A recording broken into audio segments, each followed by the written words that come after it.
Okay, once upon a time there lived a boy, and the boy lived outside by a river on a hill. He lived on a hill. He lived in a box on a hill. One day he was out walking and he found a piece of wood that looked like an L, and it wasn't. Paul, this story's rubbish. Well, hang on, Jesus, there's a lot of cards. It's not even night. Winter Tales is a storytelling board game where all the players control familiar fairy tale characters. Taking turns, you might tell the story of how the Mad Hatter and Pinocchio have a sabre duel in an old abandoned theatre, or you might narrate the story of the White Rabbit chasing Alice through a freezing mountain range. This box feels like an exotic import, perhaps something you'd buy at the black market. Look what you've got in here. You've got these cards showing gaunt, filthy figures, oversized as you can see if we put them next to an ordinary reference pair. We've got this board that makes you feel cold, and perhaps most importantly, we have this, more than 100 cards drawn by real Italian children. Now, Shut Up and Sit Down would never condone child labour, but we'll condone this because it's totally awesome. Winter Tales divides you and your friends into two teams of characters. You have the tyrannical forces of winter and the noble revolutionaries of spring. And whatever team you're on, you'll probably end up playing more than one of these characters. On your turn, you'll activate one of them, flip them over to the active side, and then you'll perhaps move a character over to the Mad Hatter's asylum, or you'll slope your wolf down into the park, and then you've got a choice of one of two other things. You can either activate a quest somewhere, or if you're in a spot already with a quest, you can begin it.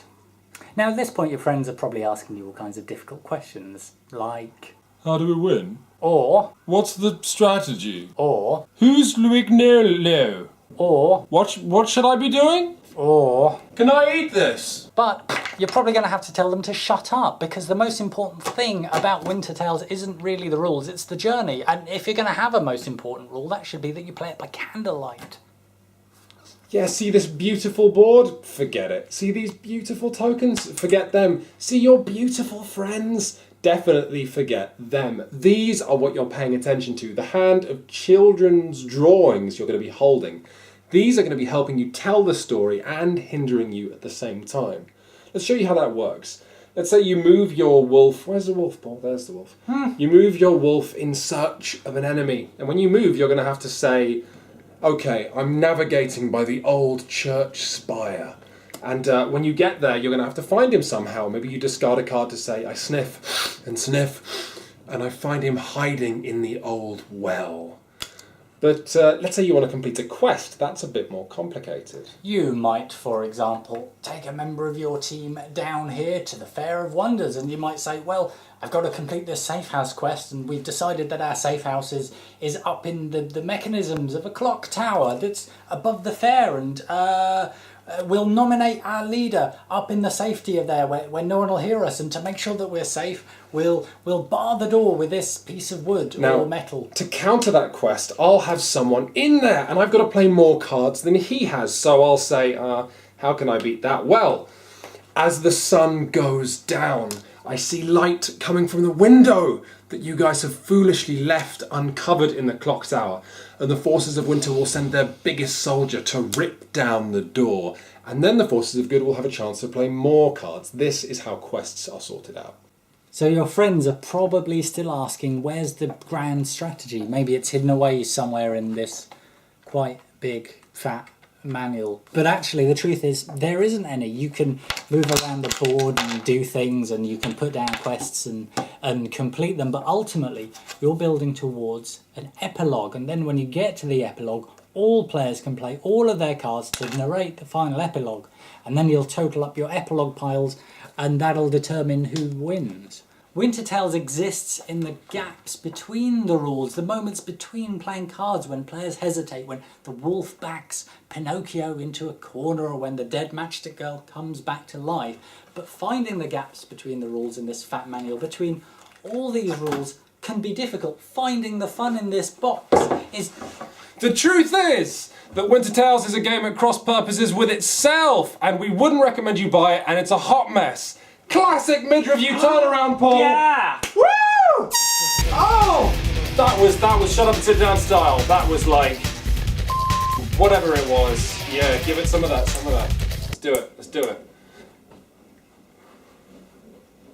I don't know what we're doing. Ow! Are you okay? Yeah. So here's the problem. Winter Tales is really kind of two games. There's this storytelling game where you're navigating your way around a dangerous story by playing lots of cards. But story games don't really need a lot of rules. They just need a framework, something to set the tone or set the bar. And yet, everything that you do in Winter Tales, everything that is a success or a failure, is determined as such by just how many cards you play. So if you have the choice of telling a really good story or just playing more cards to win, most players are just going to play more cards to win. So the soldiers under the command of the wolf, they grab you and they beat you and they pin you down and they hog tie you and they tear your clothing up and they suspend you from the tree and you've got nothing on and the cold wind bites at your flesh and your teeth chatter. So if I can't play anything, I die, right? Yeah. Okay, well, Pinocchio has a magic ring.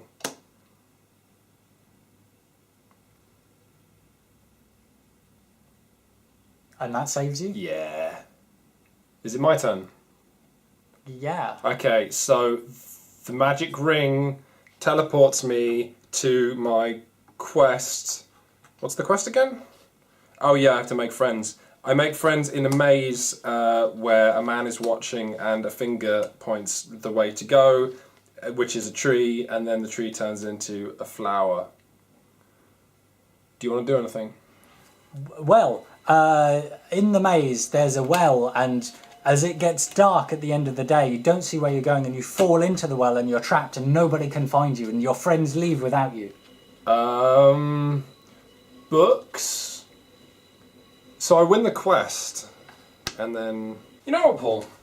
I think I know what happened here, okay? It's like the guys had one half of a card game, of a storytelling game, and then they thought, well, if we add that to the one half of a strategy game we've got, then we get a full game. But their maths was wrong, okay? Because what happens is you don't add half a game, you multiply halves together, creating exactly 1/3 of a game. I suppose you could have a lot of fun with Winter Tales if you're really into the grimdark fairy tale thing and you think it's the best thing you've seen since that video of the guy on the internet doing the a cappella Thundercats theme, or maybe if all your friends are super dramatic people and they really like this sort of stuff, but we can't recommend it. It doesn't feel developed enough. It feels like a prototype or even something that's broken. There is pretty much, though, no reason you'd want to buy it instead of all the lovely indie RPGs we've been looking at the site. Wonderful storytelling games that teach us something. They teach us that storytelling is exciting when it's kept alive and other players can bounce the story around. Storytelling is less exciting when it's in the head of one player. What we have here is a story that's in the head of the game designer. It's not even one of your friends. You're always playing with the same characters in the same location and broadly telling the same story. We cannot recommend Winter Tales. That was a downbeat review. Well, I guess they can't all be my Arabian Nights review. Should we actually just go to bed? It's getting quite late anyway. Yes. Okay. Oh. Okay. Once upon a time, there was a boy, and he was a boy, and he really wanted nothing more than to get a job at Carpet Corner. But didn't he want to travel, the boy? Didn't he want to travel? He did, but it was quite cold, and so he went back to Carpet Corner.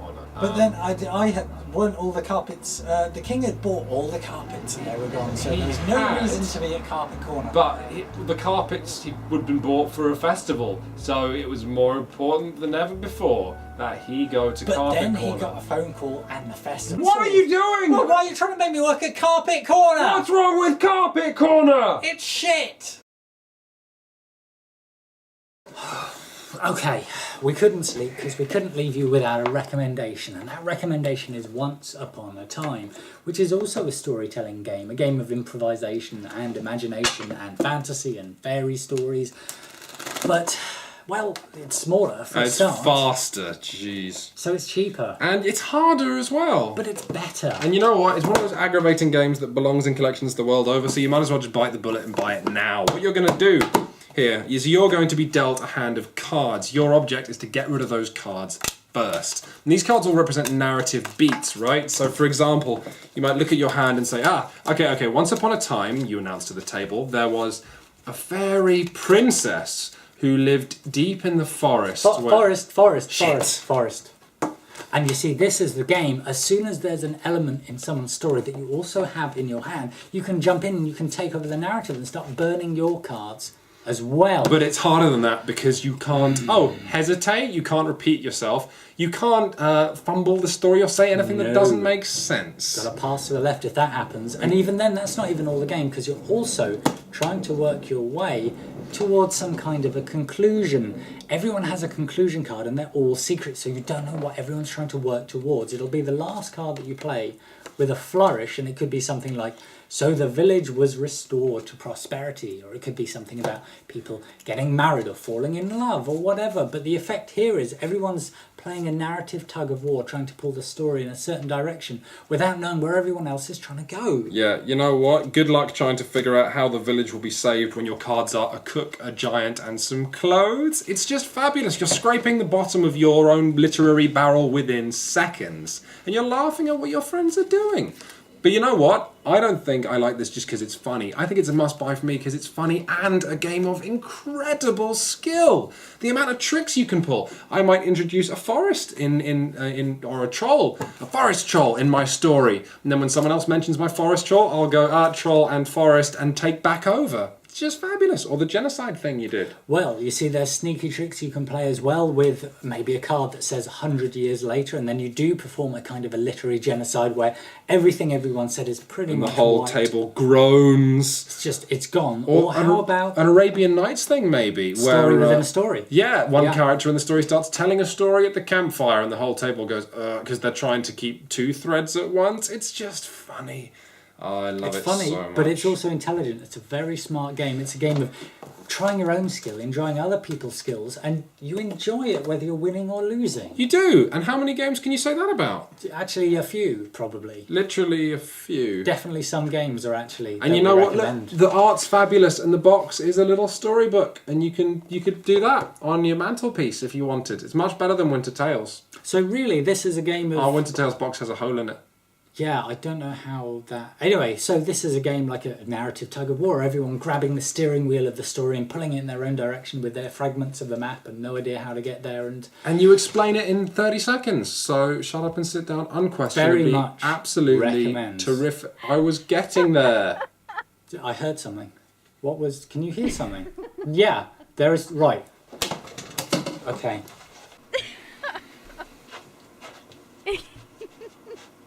Reference pair? What's he doing?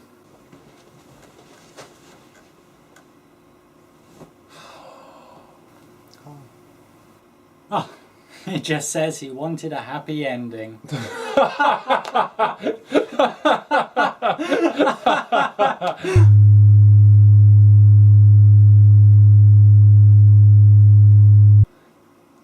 He's having sex with two limes at